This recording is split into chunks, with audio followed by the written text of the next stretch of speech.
نیا پھر دن ہوا،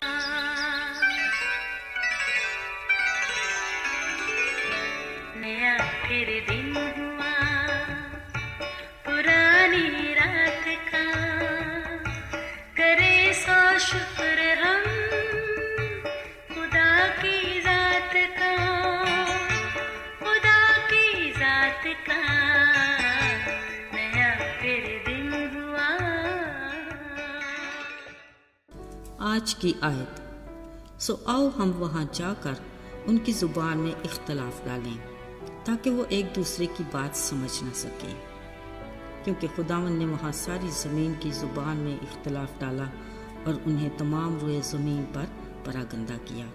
پیدائش 11واں باب 7ویں اور 9ویں آیت۔ عزیزو، دنیا بھر میں بے شمار بولیاں یا زبانیں بولی جاتی ہیں، یعنی ہر ملک کی اپنی ایک زبان، پھر ملک کے ہر علاقے کی اپنی اپنی بولی۔ اکثر لوگ دوسرے علاقے کی بولی کو سمجھ نہیں پاتے، مگر ہمت کر کے سیکھ لیں تو کچھ بھی مشکل نہیں۔ پر قدرت خدا کی دیکھیے، کوئی بچہ جہاں جنم لیتا ہے خود سے ہی ماحول کے مطابق وہاں کی بولی سیکھ لیتا ہے۔ گوگل کی تحقیق کے مطابق دنیا بھر میں 7000 سے زیادہ زبانیں بولی جاتی ہیں، جن میں انگریزی کو انٹرنیشنل لینگویج سمجھا جاتا ہے، جس کو تقریباً ہر کوئی بولتا اور سمجھ بھی لیتا ہے۔ دلچسپ بات یہ ہے کہ جانوروں اور پرندوں کے ماحول، ان کی حرکات و سکنات کی تحقیق کرنے والے ادارے بھی ان کی بولیاں بولنے اور سمجھنے میں سخت محنت کرتے ہیں، جن سے ان کے کام میں بھی مدد مل جاتی ہے، جو اصل میں ان کی تحقیق کی شرائط بھی ہوتی ہیں۔ اور ہاں، کچھ باذوق اور منچلے جوان بھی مشغلے اور شغل کے طور پر پرندوں جانوروں کی بولیاں سیکھ لیتے ہیں۔ دیکھا جائے تو یہ ایک غیر معمولی کام ہے جس کو بڑی مہارت سے کرتے ہیں، اور پھر جب کبھی انہیں اپنی اس صلاحیت کو دکھانے کا موقع ملتا ہے تو وہ خود بھی انجوائے کرتے اور لوگ بھی خوب لطف اٹھاتے اور داد دیتے ہیں۔ عزیزو، یاد رہے، زبانوں کی تاریخ بہت قدیم ہے۔ ظاہری بات ہے کہ انسان کی تحقیق کے وقت بھی کوئی تو زبان تھی جو آپس میں بات کرتے وقت بولی جاتی ہوگی۔ کلام مقدس میں اس دور کی کئی زبانوں کا ذکر ملتا ہے جو بولی جاتی تھیں، مثلاً عبرانی، لاطینی، یونانی، ارامی اور سنسکرت اور دیگر کئی اور مختلف زبانیں بولنے کا قصہ نوح کے دور میں پانی کے بڑے طوفان کے بعد کی بات ہے۔ نوح کی کشتی میں اس کے گھرانے کے علاوہ کوئی دوسرا نہیں تھا۔ ظاہر ہے ایک ہی خاندان کی ایک بولی ہوگی۔ طوفان کے بعد ان کو خدا نے برکت دی اور کہا، تم بارور ہو، بڑھو اور زمین پر خوب اپنی نسل بڑھاؤ اور بہت زیادہ ہو جاؤ۔ عزیز و طوفان کے بعد جو قومیں زمین پر جا بجا آباد ہوئیں وہ نوح کے بیٹوں کے خاندان ہی تھے۔ تب تمام دنیا میں ایک ہی زبان اور ایک ہی بولی بولی جاتی تھی۔ شروع میں یہ سب ملک سنار میں آباد ہوئے، یہیں سے نئی دنیا کا آغاز ہوا اور انہوں نے اپنے روزمرہ کے کاموں کا آغاز کیا۔ اب انہوں نے پتھروں کی جگہ اینٹ اور چونے کی جگہ گارے سے کام لینا شروع کیا۔ سو انہوں نے اینٹیں بنائیں اور انہیں آگ میں پکا کر خوب مضبوط کیا اور اسی سے اپنے شہر تعمیر کیے۔ یوں وقت گزرنے اور حالات بدلنے کے ساتھ رہن سہن میں جدت آئی اور اس کے ساتھ ان کی سوچوں اور خیالوں میں بھی کافی تبدیلی آئی۔ پھر ارادہ کیا کہ ایک ایسا برج بناتے ہیں جس کی چوٹی آسمان تک جا پہنچے تاکہ ہمارا نام ہو۔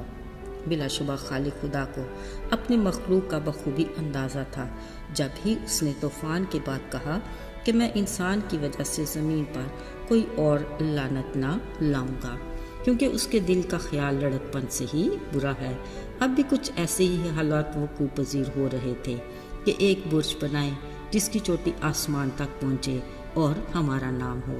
عزیزو، اگرچہ کچھ ہی عرصہ پہلے پانی کے طوفان کے واقعہ میں انہوں نے خدا کی خدائی کو دیکھا، سو خدا نے ان کے اس ارادہ کو ملیا میٹ کرنے کے لیے پلان کیا کہ ان کی زبان میں اختلاف ڈالا جائے تاکہ وہ ایک دوسرے کی بات کو سمجھ نہ سکے۔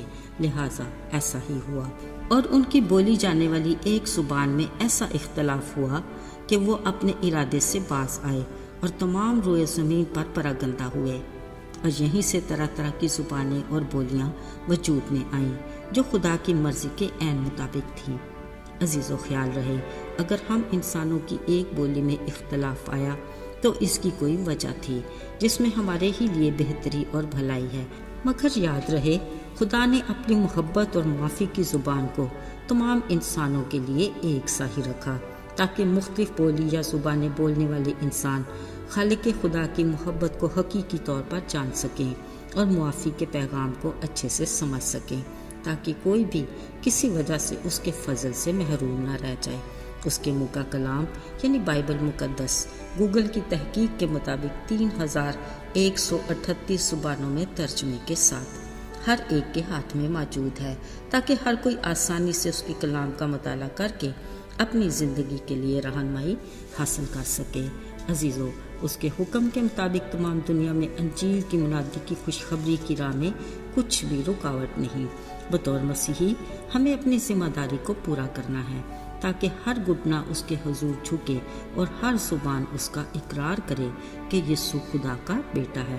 خدا کی اس بڑی آفر کو ہر کسی ملک تک پہنچانا ہمارا فرض ہے، تاکہ ہر کوئی اس سے مستفید ہو، کیونکہ خالق خدا کسی کی ہلاکت نہیں چاہتا بلکہ چاہتا ہے کہ ہر کسی کی توبہ تک نوبت پہنچ جائے۔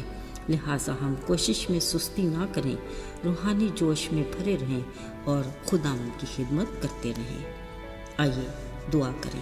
اے رحیم مہربان خداوند، ہم تیرے بے حد شکر گزار ہیں کہ تو نے ہمیں ہلاکت سے بچانے کے لیے اپنے اکلوتے بیٹے یسوع کی جان کا کفارہ دینے میں بھی دریغ نہ کیا۔